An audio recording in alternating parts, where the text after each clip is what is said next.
इकाई 7 हार की जीत। कहानी।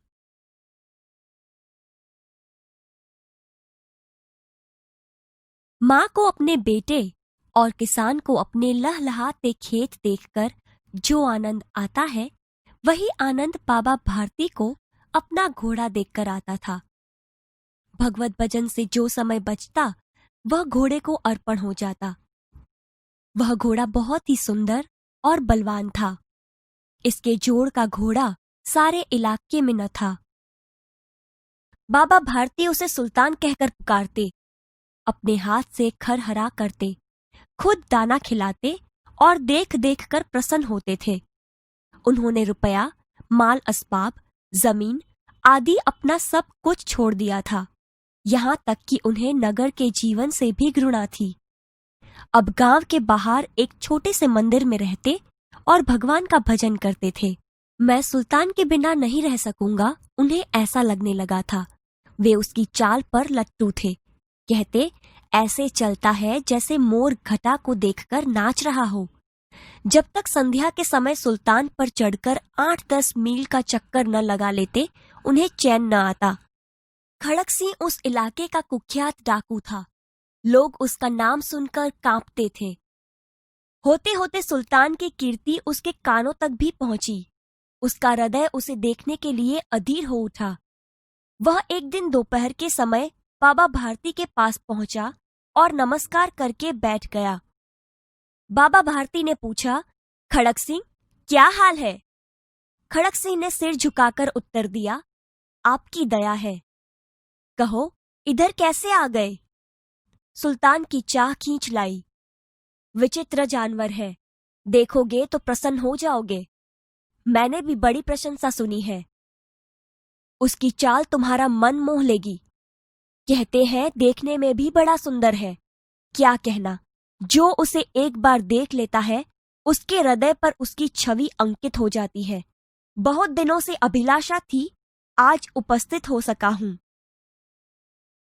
बाबा भारती और खड़क सिंह अस्तबल में पहुंचे। बाबा ने घोड़ा दिखाया घमंड से। खड़क सिंह ने घोड़ा देखा आश्चर्य से। उसने सहस्त्रों घोड़े देखे थे, परंतु ऐसा बांका घोड़ा उसकी आंखों से कभी न गुजरा था। सोचने लगा, भाग्य की बात है, ऐसा घोड़ा खड़क सिंह के पास होना चाहिए था। इस साधु को ऐसी चीजों से क्या लाभ? कुछ देर तक आश्चर्य से खड़ा रहा। इसके पश्चात उसके हृदय में हलचल होने लगी। बालकों की सी अधीरता से बोला, परंतु बाबाजी, इसकी चाल न देखी तो क्या? बाबाजी भी मनुष्य ही थे। अपनी वस्तु की प्रशंसा दूसरे के मुख से सुनने के लिए उनका हृदय अधीर हो गया। घोड़े को खोलकर बाहर ले गए। घोड़ा वायु वेग में उड़ने लगा। घोड़े की चाल देखकर उसके हृदय पर सांप लौट गया। वह डाकू था और जो वस्तु उसे पसंद आ जाए, उस पर वह अपना अधिकार समझने लगता था। उसके पास बाहुबल था और आदमी थे। जाते जाते उसने कहा, बाबाजी, मैं यह घोड़ा आपके पास न रहने दूंगा। बाबा भारती डर गए। अब उन्हें रात को नींद न आती। सारी रात अस्तबल की रखवाली में कटने लगी। प्रतिक्षण खड़क सिंह का डर लगा रहता था, परंतु कई महीने बीत गए और वह न आया। यहाँ तक कि बाबा भारती कुछ असावधान हो गए।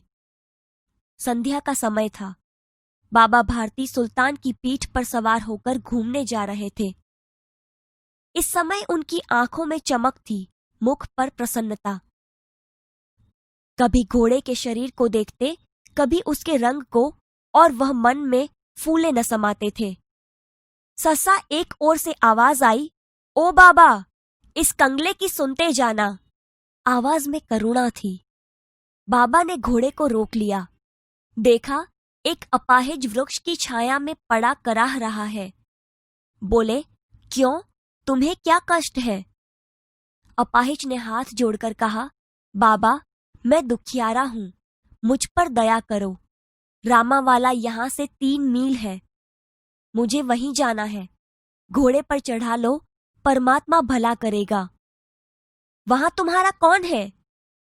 दुर्गा दत्त वैद्य का नाम सुना होगा। उनका सौतेला भाई हूँ।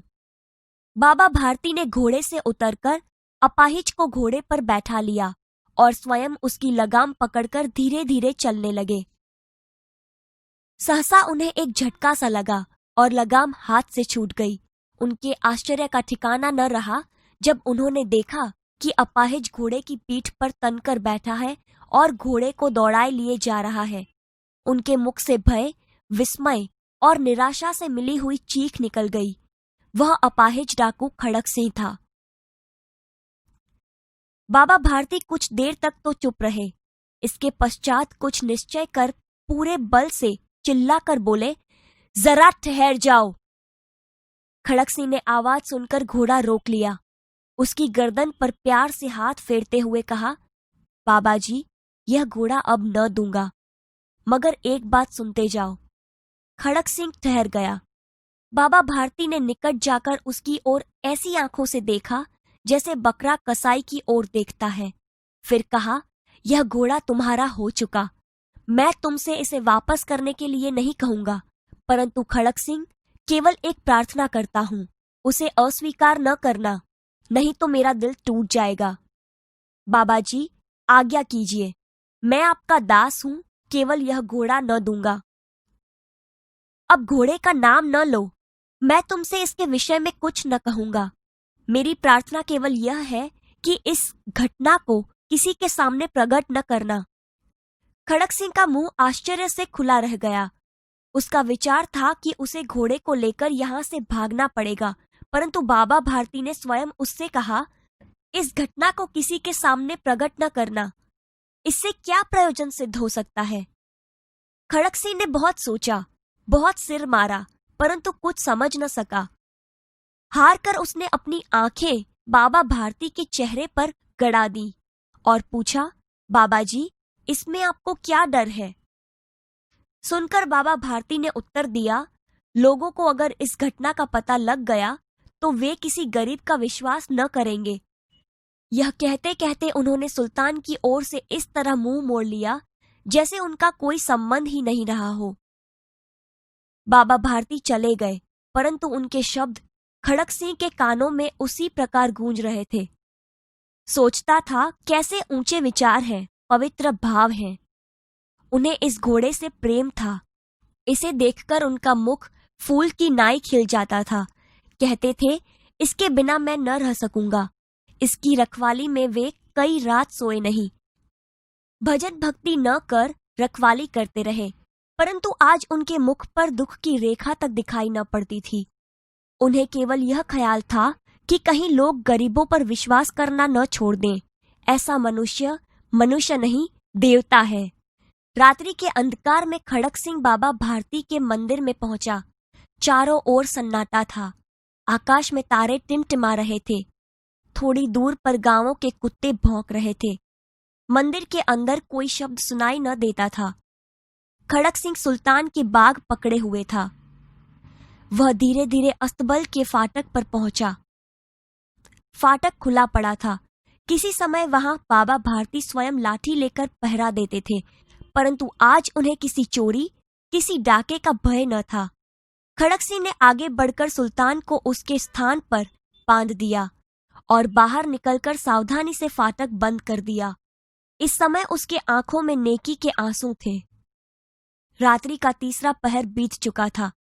चौथा पहर आरंभ होते ही बाबा भारती ने अपनी कुटिया से बाहर निकल ठंडे जल से स्नान किया।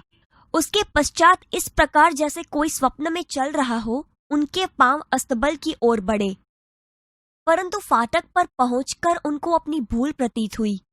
साथ ही घोर निराशा ने पांवों को मन भरका बना दिया। वे वहीं रुक गए। घोड़े ने अपने स्वामी के पांवों की चाप को पहचान लिया और जोर से हिनहिनाया। अब बाबा भारती आश्चर्य और प्रसन्नता से दौड़ते हुए अंदर घुसे और अपने प्यारे घोड़े को गले से लिपटकर इस प्रकार रोने लगे, मानो कोई पिता बहुत दिन के बिछुड़े हुए पुत्र से मिल रहा हो।